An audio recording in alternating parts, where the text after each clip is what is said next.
Finally, my doctor in St. Louis came up with an idea. He still didn't want to do the stem cell transplant. We were going to do it, but he didn't want to. So he said, there's one more thing we can do. We can run a test on your original bone marrow biopsy and see exactly what kind of leukemia you have. I mean, we knew it's ALL, T-cell ALL, terrible disease, but there's different levels of prognosis there. We were able to get the tests from Texarkana, and I sent it off to, there's like one lab in the country that does this, and it took a deep look at it. And I got a phone call that test had come back, and my leukemia was neither bad nor good, but they didn't want to do the stem cell transplant anymore. I don't know if it was about the money. I don't know if it was the test. I don't know if it was just the hand of God intervening in the doctor's mind, but they did not think I needed it anymore. And oh my goodness, that was great news. Still had to go back to the hospital to have more chemo. I had to have 8 rounds done, but I knew April was coming. And in April, I was gonna have one more bone marrow biopsy. And if that was clean, we were good to go on maintenance chemo. Wonderful news. Wonderful news.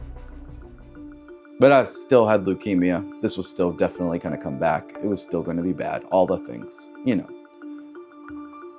But I was living one day at a time by that point. So any good news was, you know, I was grateful for it.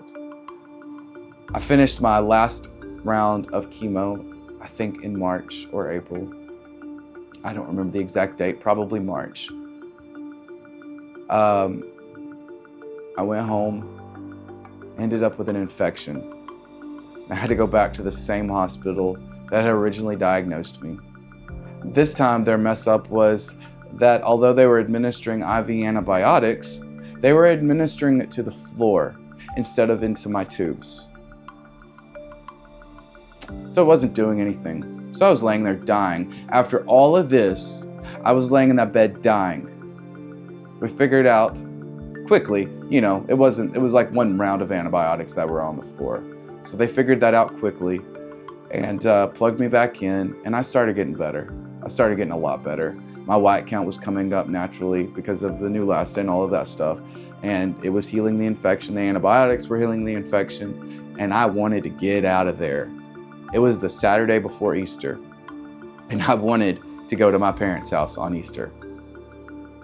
Well, that was gonna be impossible because, you know, although you're getting better, you gotta finish it here. It's IV antibiotics. So I talked to the hospitalist into just letting me go. I said, I think I'm good. Just please let me go home. I'm surely that I can take antibiotics by mouth at this point. He agreed, and he let me go. It was Easter Sunday. We drove to my parents' house and we surprised them. It was a great day. And I hugged my mom, hugged my kids, got to watch them hunt Easter eggs. It was beautiful. Went back to St. Louis a couple of weeks later, and they did my bone marrow biopsy, and it was still clean. I was still in remission. We weren't gonna have to do the stem cell transplant for sure.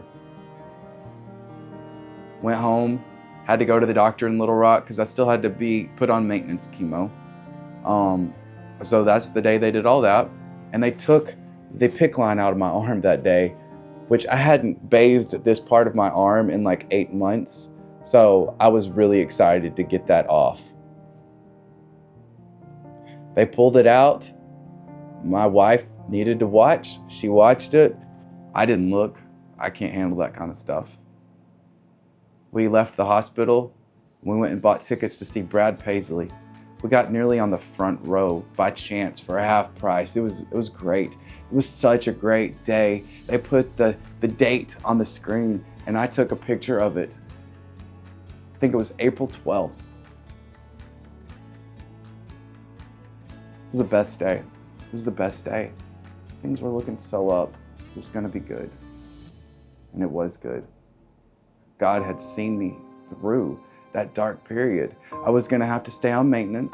I was gonna have to continue to get bone marrow biopsies to make sure that, you know, we stayed clean, But there wasn't going to be a stem cell transplant, and there wasn't going to be any of the stuff that goes with that. We stopped looking for a match. We stopped worrying about the money. We stopped all of that stuff.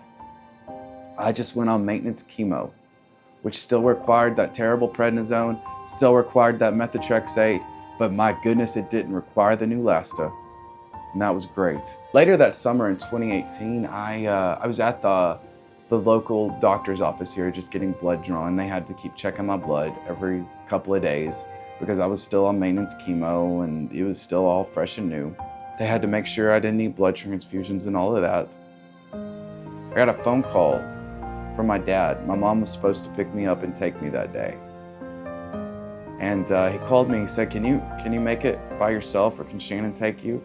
I said, yeah, what's going on? He said, your mother doesn't know who she is. She doesn't know who she is, she doesn't know who I am. I just had to retell her that you had leukemia and that she was supposed to take you to the doctor. She's had to relive all of that. I don't know what's going on. But I have to take care of her. I have to take her to the doctor. So she can't take you today.